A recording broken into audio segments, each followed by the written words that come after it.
Well, good afternoon, ladies and gentlemen, and a very, very warm welcome to this Business Insight session. My name's Jon Harris, and with me I've got Morag Robertson from Jacobs. Hi, Morag.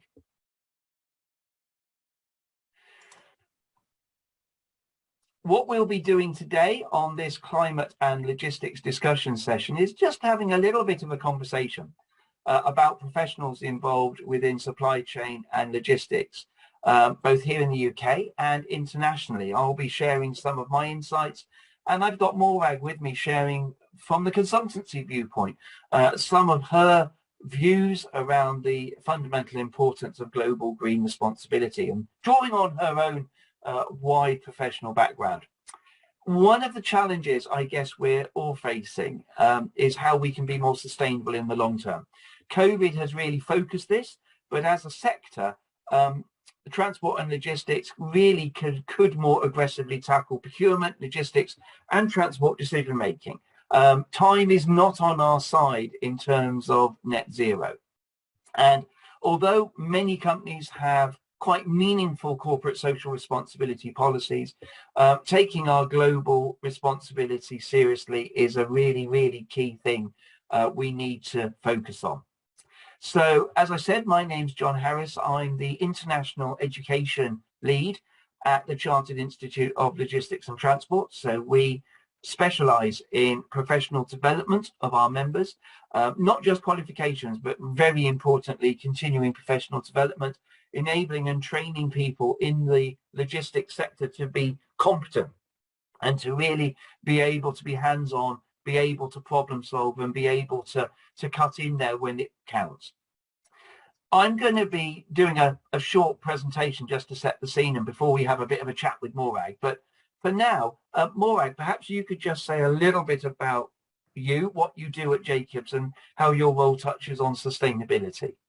Cool, thanks Jon. Yeah, hi everyone, Morag Robertson. I've just had to look at what my current title is, and I'm Senior Logistics Specialist. It often changes. And as Jon says, I now work for Jacobs, and just in context, that's Jacobs, the sort of like civil engineer consultancy, not Jacobs as in the biscuits, just to avoid confusion. People do all the time. And Jacobs is a large, as I say, civil engineering born company. We've got about 55,000 employees across the world, in fact.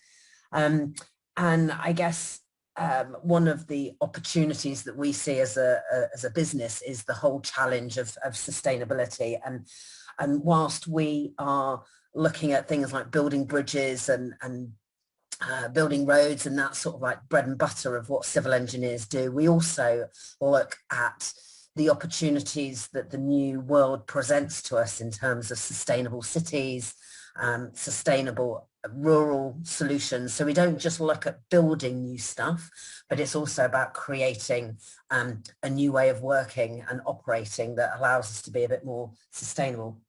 But that's all very, very highbrow. What I do is that I provide logistics advice to projects that we work on, which ranges from, as I say, building bridges and the logistical support there.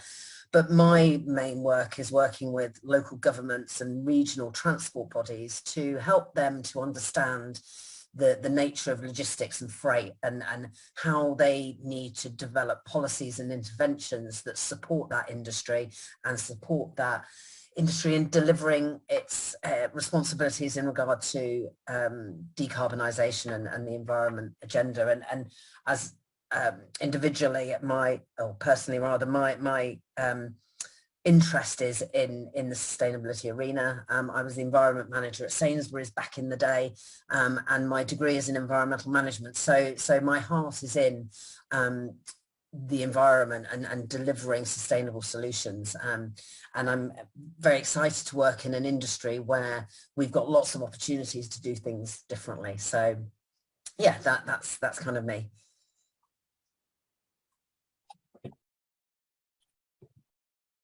Okay, well, thanks so much for that insight, Morag. I mean, yeah, you've said it all already, haven't you? A passion for the environment, you believe industry and the way we do things in public and private sector, there's always a reason to do things better and smarter. and actually you're international in your perspective in the way that Jacobs does its work. What I'm going to do is just take you through a couple of slides just to really get you thinking about this. So if you've checked in and just joined us, I'm John from CILT, and I'm just sharing a couple of insights from the work that we've done over COVID, looking at the green agenda and where things are at. So this hopefully will get you thinking about the big picture. So let's revisit, if you like, the UN Sustainable Development Goals. And if you don't know what they are, okay, there's the links for you to go and have a look. It's a great place to start. And these are the key goals that have been signed up through the Paris Agreement. Now, if you think about what does it mean for your organization, so you could be like Morag, advising other people about how to be smart in the way they do stuff. You could actually be a key decision maker within your own organization. You could be a business owner looking after an SME. And of course, the aggregate impact of a lot of SMEs doing things badly is almost as bad as sort of a few corporates doing things badly. So it's really important that whatever scale of business you represent, that sustainability is there. The how you do it is also as important as what you achieve. And what I mean by that is you could achieve very good environmental credentials and economic ones, you know, job creation, wealth creation, sustainable production techniques.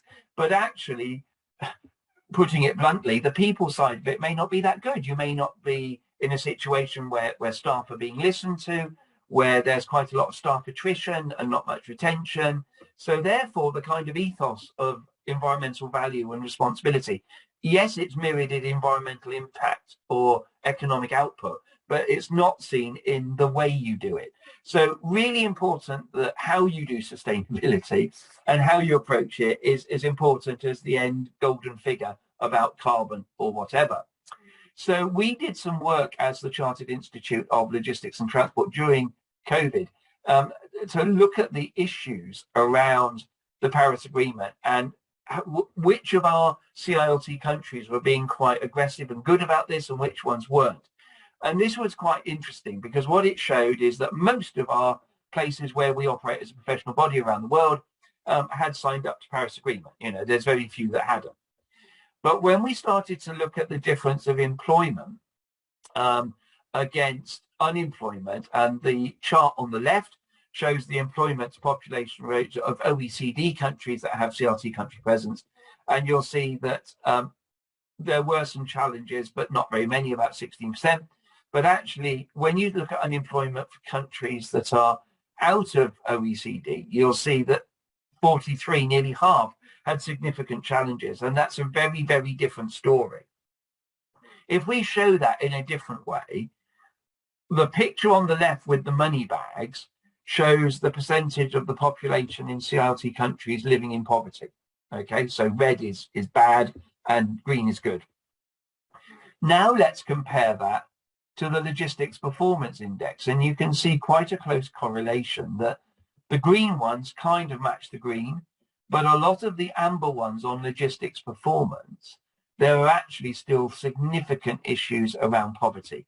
So this shows the importance of logistics systems, logistics employers, also being a key part of how you deal with employability, how you deal with economic recovery, but in a kind way and in a way that supports well-being. So if we look at this again, you'll see on the left that if we look at well-being, so this is based on self-evaluation of people looking at their own well-being, you can see there's quite a bit of an issue going on in Africa, India, and a few other places. And then you look at the flip side of this, which is around obesity. So you've got Africa, it's really acute. You've got people that are living in quite difficult living conditions, poverty, economy down, and well-being perhaps not rating themselves very much for different reasons. But actually, if you then look at Europe, Middle East, and all the more affluent countries with the better logistics index, they're all the ones that are suffering from obesity. So in kind of all around the world, there is a health imbalance and there's a health challenge. So if we're serious about logistics making a difference, these are some of the macro changes that we'd expect to see. So you might say, well, that's all a bit too big for me to cope with. What about what happens locally? What happens at my business that I'm involved with in Gloucestershire or near Bristol? How do I fit? Well, even if you're a small business, you will invoke logistics patterns. So, for example, a supplier of widgets, okay, down in Weymouth, when the Olympic Games came to town and the sailing was off the Portland coast, what happened is a lot of people had to change their travel behavior and their logistics behavior to allow all of the tourism to work. And one of the SMEs there, they only employed about 3 or 4 people. But my goodness, the amount of traffic that one small unit caused with deliveries and vehicles and people, it was exponential compared to the actual staff. So actually, even the smallest business that causes logistics, causes movement, and causes what I call hyperlocal or compact supply chains, there's still something you can do. And CSR really is your organization's response to all of those 3 things: society, environment, workplace, making sure they work in balance. If you want to look at it another way, if I was writing a corporate social responsibility policy, these are the kinds of things that I might want to feature. And a lot of these are not just about measurable stuff around carbon or recycling or whatever. It's not just the resource box. It's also to do with the values of the company, the way you recruit, the way you retain, the way you train, the way you look after, the social conditions, terms of employment. All of those things count. So that's just me giving a snapshot view of really the global right down to local. And that will shape, I think, some of the discussions that we'll now have. I mean, Morag, I'm throwing you in here because that's the first time you've seen that. But did anything in that presentation kind of just leap out to you or you want to comment on? I mean, I think it all sort of resonates with a lot of the challenges that the clients that I work with face. And I think the interesting thing is the integration of all the different factors. And I think I have a particular sort of environmental... Sorry, I'm back with you, Sandra. Okay. Environmental angle. Can we put him on mute? The Zoom link that you sent. Apologies, everyone, just for 1 second. Yeah, I have a sneaky suspicion this won't work because you rebooted it overnight. It's probably just going to be the same thing again, but... There we go. Apologies, everybody. We've got multiple shows going on at the same time, but hopefully you'll stay with us because this is interesting you. So yeah, sorry, Morag, going back to about how it shows the breadth. Yeah. Yes, and I think, and also the integration between different facets. And I think that whilst my particular interest is environmental, I think that what's interesting about the whole CSR arena is the integration of different factors, and that you can't work with one in isolation. And I think the beauty of the environmental debate and discussion is that it has an influence on your efficiency, and that then brings in the sort of like economic sustainability that can be driven from CSR. And I think also from a very particular example, that the people element, the well-being, and I think from a logistics perspective, that's a very pertinent discussion right now, because we all know around the challenges of driver shortages and the implications that has on our supply chains. And I'm sure all of us have had issues about procuring goods, whether as an individual, as a business, and a lot of that has come down to, or some of that has come down to, driver shortages. And that a big part of that is because drivers are not treated as well as they could in the industry, and their well-being isn't being nurtured. And so as a consequence of that, a direct consequence of that, there are economic consequences. And I think that, you know, considering their well-being is a key feature of the industry. Sorry, I'm yeah, absolutely. I mean, the driver shortage is, of course, not just a UK phenomenon. It's a bit of a global one, but for different reasons. Do you think, I mean, just reflect on this. I imagine, I mean, I work for larger corporates as well. I've worked for Amy and for Michelle, who are now part of WSP, and they often, those kinds of larger consultancies, but also some larger, so rail providers. So, for example, working with West Midlands Trains, there's a very positive move to try and include local SMEs within your supply chain. What's your feeling about that, either from just Morag's opinion or for what Jacobs is doing around when you're trying to bid to do some work and advice? How important is it now becoming that SMEs are a part of your supply chain to deliver? Yeah, I think there's two comments to respond to that. Is one, absolutely, we get in a lot of the procurement frameworks that we're involved in have a very specific requirement to include SMEs, and you lose points if you don't, or you get bonus points if you do. And I think that that's a really positive perspective, and particularly with government contracts, you see that quite a lot, to encourage that SME perspective.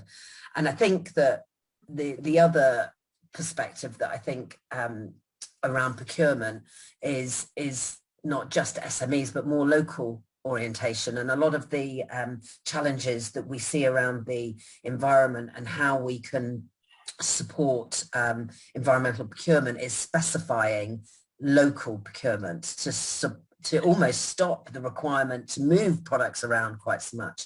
And I don't think we see that enough in procurement frameworks. So we're starting to see SME requirements, but less about local sourcing effectively. And I think that could make a massive difference in how we go about doing our business. I mean, I think let's pick up on that. I think there's two angles here. So I'm wearing a hat today, which is as the Chartered Institute of Logistics and Transport. And of course, globally, we'd want to see SMEs and entrepreneurs be able to succeed as part of the fulfilling the supply chain. I also work locally here in Gloucestershire as a Gloucestershire-based community organisation, which is the Rail Partnership, and that's a CIC. And interestingly there, we found as a CIC, we've been very keen to work with other local organisations. Yes, you would expect that. But what I've been very encouraged by is that some larger organisations, consultancies and others that operate services in Gloucestershire have been very willing to engage and support and be able to give not just money, but time in kind and actually work together as an integrated team. I've been very, very encouraged about that. But I mean, I guess the challenge is here, you can put something in a bid, can't you, Morag? I mean, we all can, and score the maximum points. But when the crunch comes to it, how do you think larger organisations need to improve their behaviour to make sure that the SME sector really feels that their procurement is meaningful, so that it's the end impact is there, rather than just say, well, we'll procure you because you're a local printer, or we'll procure you because you've got local people that live here and that's our CSR tick. That's kind of not really the aim of it, is it? It's a bit deeper. How do you think we get those values really through to the end delivery? Well, yeah, I think it's an interesting point. I concur that it shouldn't be, and hopefully in our case isn't about ticking boxes in order to win a bid. Yeah. However, I do recognise that having something in a bid doesn't necessarily make it so. A couple of observations is around the fact that SMEs are often more innovative and agile in the business environment. And I think that that's one of the opportunities that larger organisations can take advantage of. And that's very prevalent in the environmental field. I'm doing a piece of work at the moment for Scotland, so completely the other end of the country, looking at how the Scottish economy can make the most out of the environmental economy or the industry, particularly around electric vehicles. And one of those is how local industries can make the most of the opportunity that the environment gains. And what I've seen in that research is that there are a lot of fantastic ideas there, and it's how government then can encourage that transition from having a great idea to, like you say, being part of a wider supply chain, and start to influence that. And I think that I don't think we're there yet, but I think that increasingly as organizations see the opportunities and the innovation that happens at a local level, or it's not a local level, a smaller level, I think is where we can harness it better. Big organizations can be clunky and slow, and I think that that's the advantage that SMEs have, I think. Yeah, I mean, definitely there's an issue, isn't there? I call it the creativity gap or the creativity bridge, where the SME sector is thirsty to be a part of the solution, but the rules governing corporate procurement, and it's not the fault of the procurement officer or even the bid manager, it's just that the rules make it disproportionately difficult. I mean, two examples of that in terms of solving supply chain issues. CILT in itself has never been present in Central Asia till 2017. I visited Kazakhstan to accredit our first training center there. And then from that, we actually are now here 5 years later. COVID, has kind of been there for 3 of those 5 years. But yet CILT Central Asia has now been launched, serving 5 countries in that region of the world, plus a business coaching and mentoring service that's helped over 75 SMEs. Now, why did that work? Well, that was because there was flexibility. DAI, the donor agency that basically is a conduit for USA government money to go into Central Asia, bumped into us. They said, what can you do in terms of skills and capacity building? What's your sweet spot? We haven't found a professional body that's kind of like you. And we ended up actually getting funding to be able to develop and grow that capacity. When normal training was just dead in a ditch because of COVID, we converted the money to the SME support program.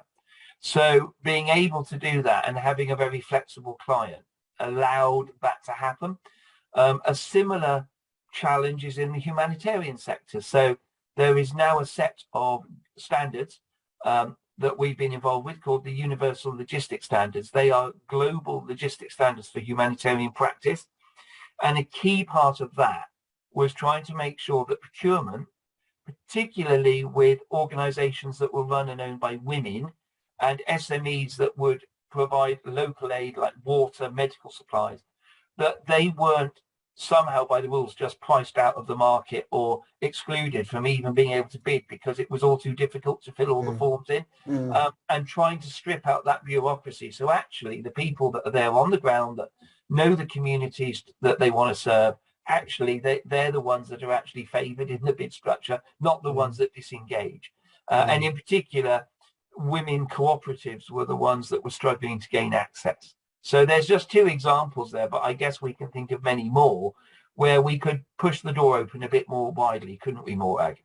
Definitely. And I think simplifying the process is absolutely critical, because, even working for a large organization, you look at some of these bid processes and you're thinking, I can't get my head around it. And I've got the support of, 50,000 people behind me. And so I have absolute sympathy with that and trying to simplify that. And I think it's improving, certainly in the UK, but it's by no means there yet. And I think we need to be a little bit more open-minded.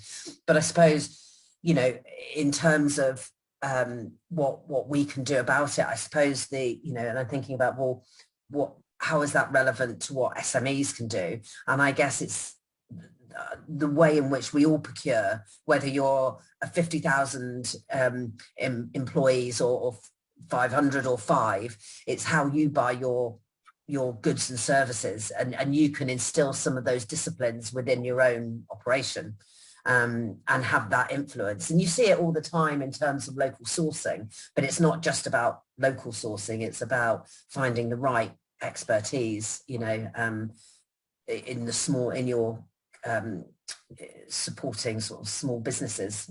So yeah, I think there's a lot that we can all do in terms of how we make our decisions on how we buy and what we buy.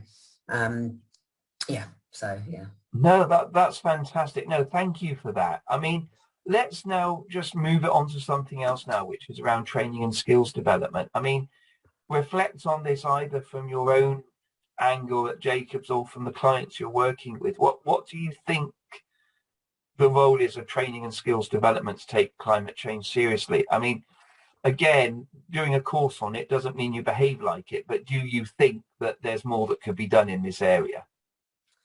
Yeah, I mean, training's not necessarily my field. However, one of the opportunities that I can see is around, or areas of improvement, shall I say, is in certainly in local government, around having those decision makers better informed and about, in this particular instance, logistics, but it could be around anything. And I think that that's where the CILT comes in terms of helping to inform the debate and the discussion of key decision makers, because that's the utopian position, and you can't have people that don't understand the debate to be making decisions that will affect us all. So I think that from a training perspective, the way I certainly see it is in local government, and helping local government to be informed around how they do things and what interventions need to be taken.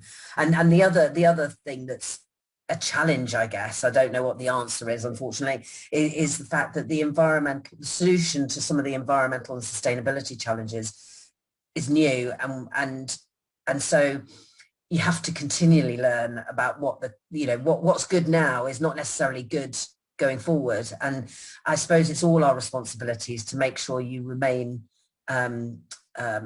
engaged and aware of what's going on. And I think that that's where CILT has a really important role to play, to help our members and non-members be informed around the decisions that they're making, or the policies. And it's a really tricky area because it's so all-encompassing. Where do you start? You know? Yeah, I mean, I think that there's an issue here that's a bit cyclical, isn't it? I mean, a bit of a parallel is I was on a first aid course the last 2 days, and all of the things that I kind of expected to hear about CPR, about chest compressions, and some other things, they said, oh no, that's all changed now.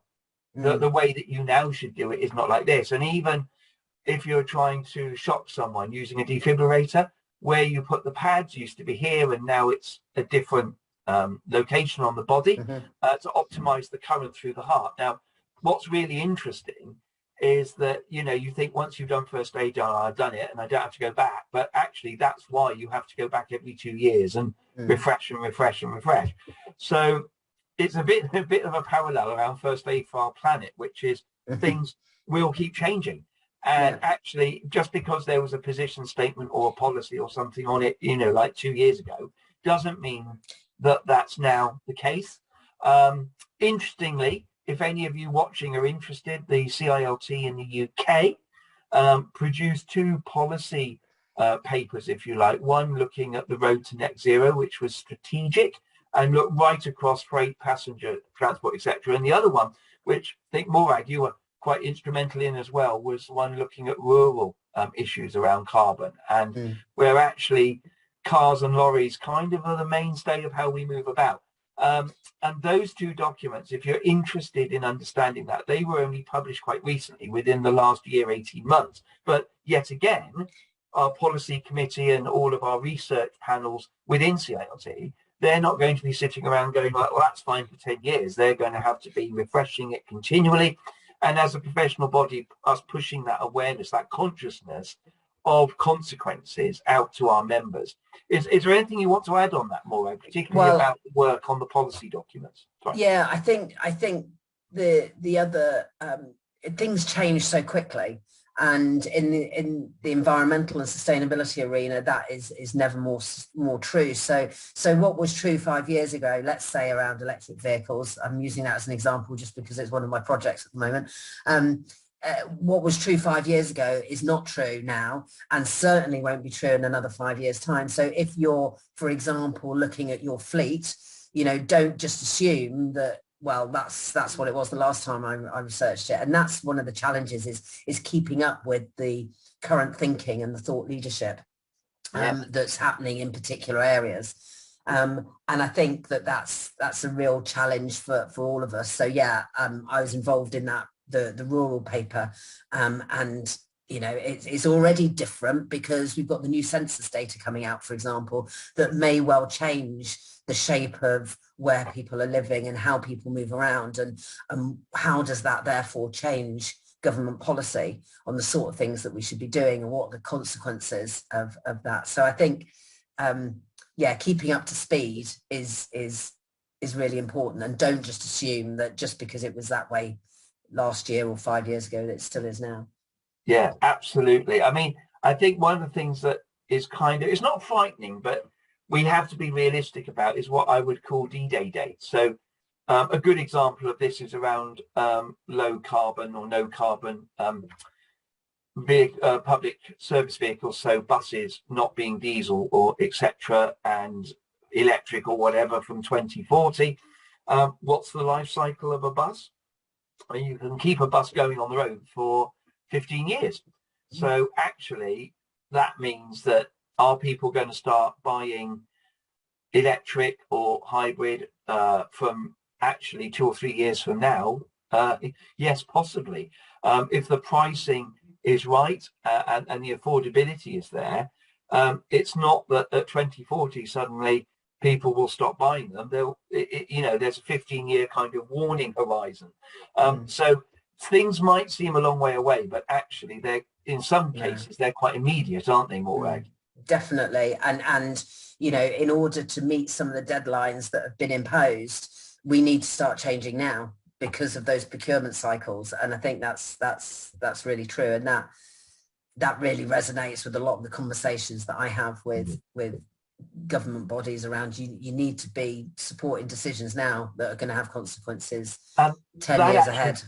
That comes back, doesn't it, to our conversation right at the beginning about the SME sector, that if the SME sector have got like the lean, the agile approach, the brains, the niche creative stuff to actually squeeze a bit more environmental capacity out of a solution, actually we got to make sure that they're at the table. So anything that keeps them away from the table at this particular sensitive point in time, the next 10 years, is probably not a wise way for us to go. No, absolutely. As a logistics community. No, okay.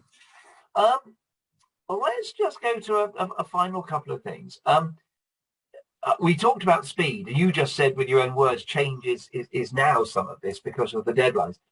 What do you think needs to happen to accelerate environmental commitment? So you could take that as changing procurement. You could take that as accelerating your CSR and taking it a bit more seriously.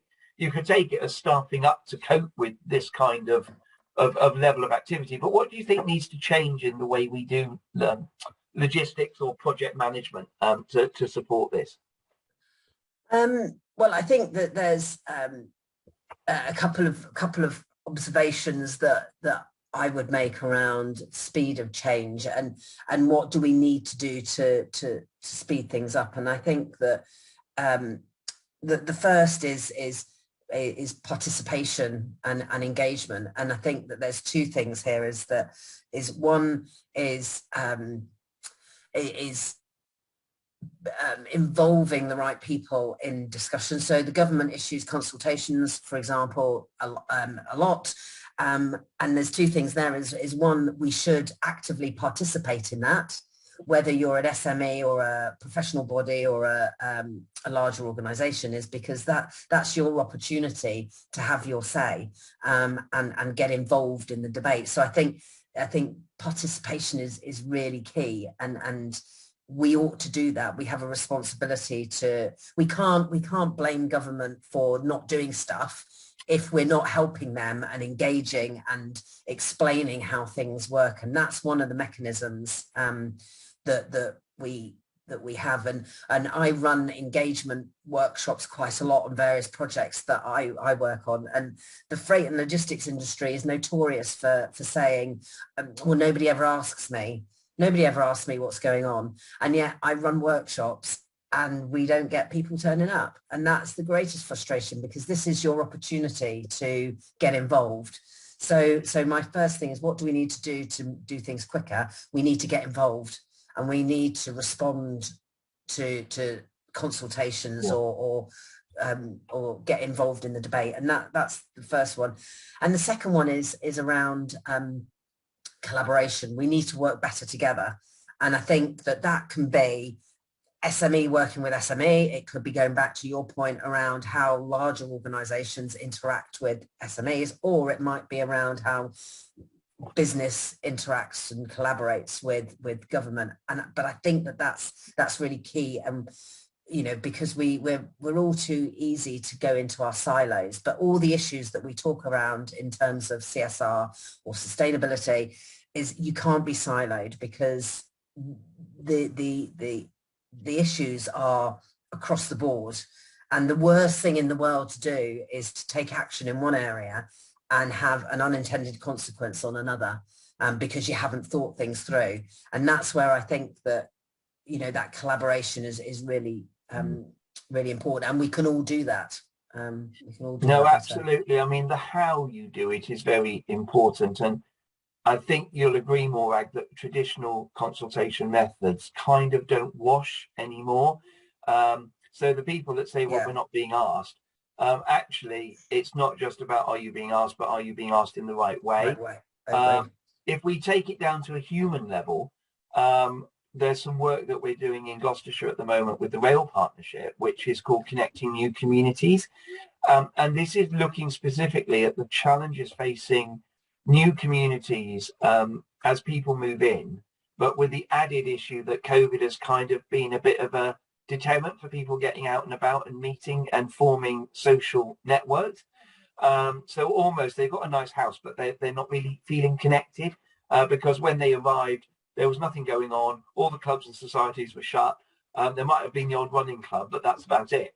So how do those people feel? So one of the key questions we're saying is, do we need to rethink the way that we do urban planning? Because when you go and engage with those people and say, are you walking, are you cycling, are you catching the train, are you being sustainable in your lifestyle, people will just go, no. I came here because it's near the motorway, tick. And they're almost disengaged from the process. But if you ask the question, how are your children enjoying living here? Are your children able to go independently to meet friends or do things in the evenings? Are you managing to form networks with other people in your street? Those are actually the questions that people really do care about, because there's an emotional connection and it affects them. Now, from that, you can actually start to have a climate change discussion. You can start to talk about travel patterns that are perhaps using low carbon modes of travel. But if it's just a very flat question, which is, do you walk and cycle often? Well, no. And then it's kind of the conversation shut. So it's quite important that when we're engaging at a human level, whether that be within the logistics situation or within that kind of transport planning scenario, that we're asking the right questions in the right way. And I think COVID has taught us a huge amount about changing the way we do that. And thinking a bit more creatively. And I think that the other point is that it becomes, engagement is an overused word, and that actually it should be about discussion. Because the other point I was going to make around consultations is that if you're going to ask somebody's opinion, then listen to it and respond. Even if the response is, we're not doing anything about that at the moment, because one of my greatest frustrations is I give my opinion on something and then you hear nothing back. And I think that that's really important. And feeding off what you've just said is that it isn't a flat process. It's a interactive discussion that is the important element to get quality feedback. it's an organic discussion leading to behaviours and to different behaviours, isn't it? So it has to be a journey rather than a very transactional set of questions. Yeah. Just reflecting on something that CILT are doing in terms of responding to this wider sustainability consciousness. The Women in Logistics is a forum of CILT, and it operates across the countries that we are present in the world. However, there is a global Women Capacity Building Centre, which is a virtual centre that's been set up in the last 18 months, and it's been designed to help to support sweet spot training. And it's not just for women, it's for men as well, but it's been focused on creating continuing professional development opportunities, which the climate is telling us that we need to do. So the first one was around women leadership and almost women access to the boardroom. The second one was then to do with global sustainability and almost a crash course in the fundamentals of sustainability, CSR, and understanding what sustainability really means in your organization. And that was created last year. And then we moved into digitalization, and there's a few other things that are now cooking. But the energy of that women's group to self-develop that course, we now have a CPD attendance version and a bridging version that allows you to actually get a unit qualification. All of that has come out as a response of what the market has said. So what's important for us as a professional body is that we're constantly listening and morphing what we offer in order to meet the competence needs of the industry, rather than just push out information, but people kind of don't know what to do with it. So that's a couple of immediate responses that we as CILT have made. So we're nearly up on time, everyone, but one final thought from you, Morag, is if you could wave a wand, okay, the Morag wand, what would be the one big thing that you would like to see happen in the logistics sector in the next 5 years? If you could change anything, what would it be? Oh, wow. Well, I mean, just bringing in perhaps a different perspective, you know, because I had thought about this in advance, and I've really already talked about it, because I think it's the collaboration element and not thinking in our silos, because I think, you know, quite often what we think about when we think about innovation and solutions to environmental problems is we think about technology. We think about the sexy stuff, the autonomous vehicles, the alternative fuels, the you know, exciting new cars, all that kind of stuff.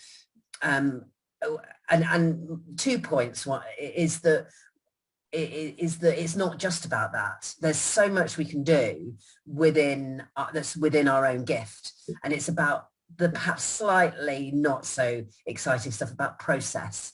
You know, how do we think about doing things differently rather than buying our way out of it? And I think that will create much more sustainable change, because quite often technology will solve a problem that's currently here, but that shouldn't be the problem in the first place. For example, an electric vehicle, that's great, but why do we need a vehicle in the first place?